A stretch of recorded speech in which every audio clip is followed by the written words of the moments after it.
Now, let's get to the next discussion now. Nigeria remains a source of transit and destination country when it comes to human trafficking.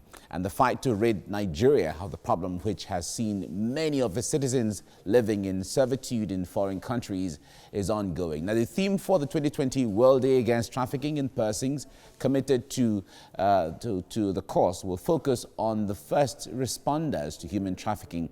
These are the people who work in different sectors, identifying, supporting, counseling, and seeking justice for victims of trafficking.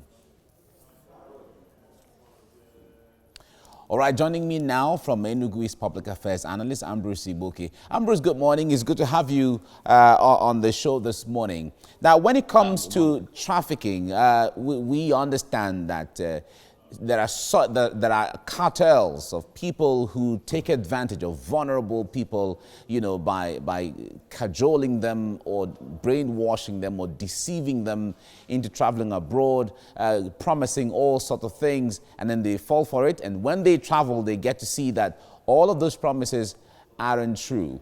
But out of all of the awareness campaign that has been going on, enlightenment, how much of that is really sinking down?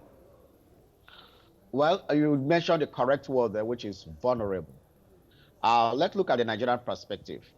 Nigerians, of course, most Nigerians, majority of Nigerians, I dare say up to 99% of Nigerians are economically vulnerable.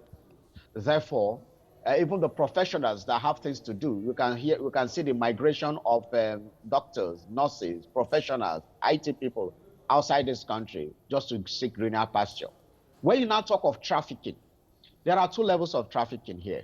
There is the trafficking of, as you have mentioned, the seat, where people are not aware of the actualities over there, and pictures of rosy lifestyle is painted for them, and they are deceived and tricked into traveling.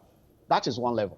There's the other level of people who know that things are not rosy there, who knows all the dangers, who we said that will travel by road from Nigeria through Benin Republic to Mali to Morocco, and then find a way to cross the sea by rickety boat.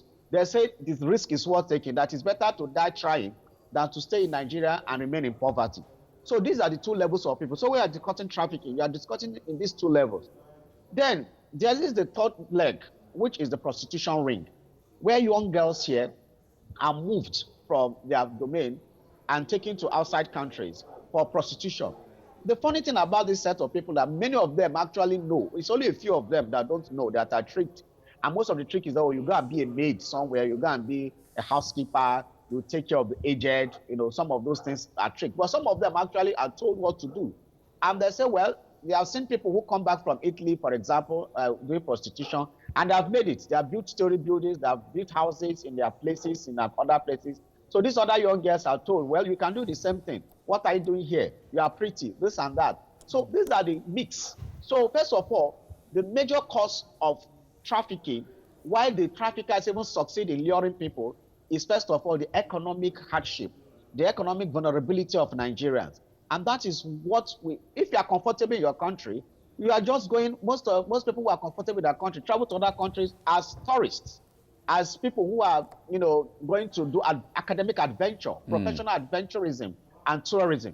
All right, Ambrose, sorry, Ambrose, we don't have all the time right now, but if you will recommend that something that needs to be done to reverse that trend, what would you say needs to be done right now, besides the push factors that you were mentioning earlier?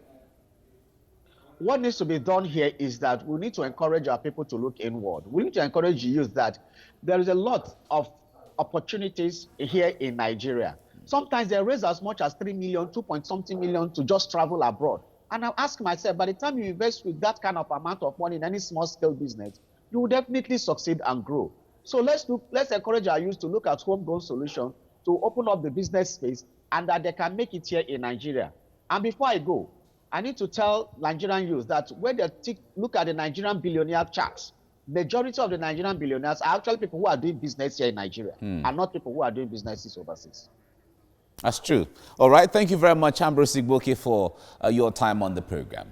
Thank you. Thank you, Mike. Right.